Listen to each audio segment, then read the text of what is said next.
आ रहे हैं, रात को 9:30 बजे तक चल रहा था। अचानक वो लोग हाथ धरा के 400-500 लोग इकट्ठे होके आते हैं, मेरे मित्र और मेरे स्टाफ पे जानलेवा हमला करते हैं।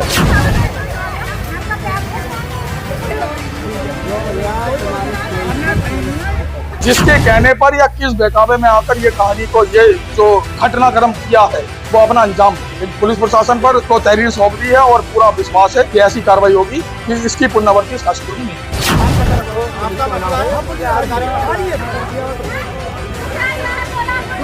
जनपद उधम सिंह नगर के काशीपुर से हैरान कर देने वाली घटना सामने आई है। एक परिवार जिसने सालों लंबी कानूनी लड़ाई जीतकर जमीन का मालिकाना हक हासिल किया, जब बोरिंग कराने पहुंचा तो हालात बेकाबू हो गए। मामला जसपुर खुर्द क्षेत्र का है। पीड़ित परिवार ने एक प्रेस वार्ता कर पूरी घटना की जानकारी देते हुए पुलिस से सुरक्षा और न्याय की मांग की है। परिवार का कहना है कि कोर्ट का फैसला उनके पक्ष में आया था, लेकिन इसके बावजूद जब वे अपनी जमीन पर काम करने पहुंचे तो वहां पर एक विशेष समुदाय की भारी भीड़ आ धमकी। घटना 23 मई की रात करीब 9:30 बजे की बताई जा रही है। जैसा कि बोरिंग का काम शुरू हुआ, वैसे ही 400 से 500 लोगों की भीड़, जिसमें महिलाएं और पुरुष दोनों शामिल थे, मौके पर पहुंच गए। आरोप है कि भीड़ ने जमीन को वक्फ बोर्ड की संपत्ति बताते हुए बवाल खड़ा कर दिया। न सिर्फ बोरिंग का काम रुकवाया गया, बल्कि हिंसा पर उतरते हुए जमीन पर सारा सामान तहस नहस कर दिया। परिवार का आरोप है कि उक्त लोगों ने साफ शब्दों में धमकी दी है कि इस जमीन पर किसी हिंदू को न रहने दिया जाएगा, न काम करने दिया जाएगा, और यदि किसी ने ऐसा करने की कोशिश की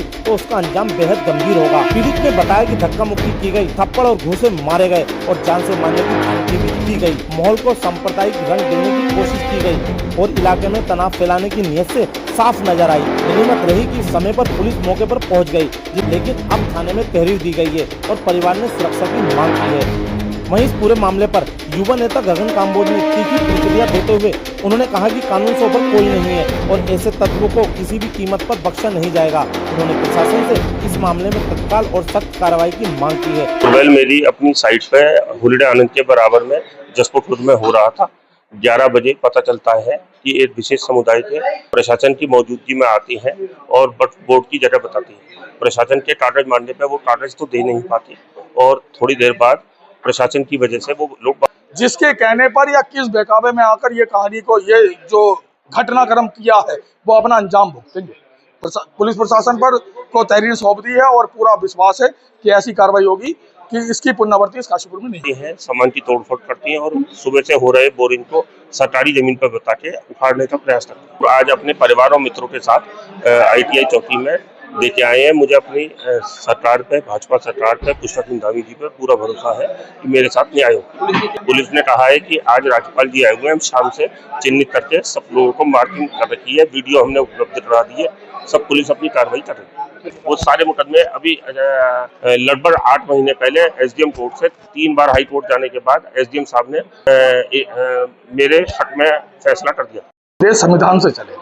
किसी भी भीड़ तंत्र, तो किसी भी समुदाय को ये आज़ादी नहीं है इस भारत में कि वो भीड़ तंत्र जाएगा और वो लोगों के व्यापारियों की जाके जमीन को कागज चेक करेगा, प्रशासन पे हावी होगा, वहाँ पर तोड़ फोड़ करेगा, वहाँ लोगों से मारपीट करेगा। ये अधिकार नहीं है। और यहाँ शासन प्रशासन नाम की भी कोई चिड़िया है और मुझे लगता है कि अगर ये लोग आज इतना हावी हैं तो मैं तो कहना चाहता हूँ यहाँ जितने अधिकारी, जितने प्रशासनिक अधिकारी हैं, उनको सबको घर भेज देना चाहिए। जब एक भीड़ तंत्र ही तय करेगा कि उसको क्या करना है तो शासन प्रशासन और किसी भी चीज़ की जरूरत मेरे को लगता है कि नहीं है। और मुझे पूर्ण विश्वास और आशा है जो ये कृत्य रात काशीपुर में घटा है, इसकी पुनरावृत्ति इस काशीपुर के अंदर भविष्य में भी नहीं होगी। और जिन लोगों ने जिसके कहने पर या किस बहकावे में आकर ये कहानी को ये जो घटनाक्रम किया है वो अपना अंजाम भुगतेंगे। पुलिस प्रशासन पर को तहरीर सौंप दी है और पूरा विश्वास है कि ऐसी कार्रवाई होगी कि इसकी पुनरावृत्ति इस काशीपुर में नहीं।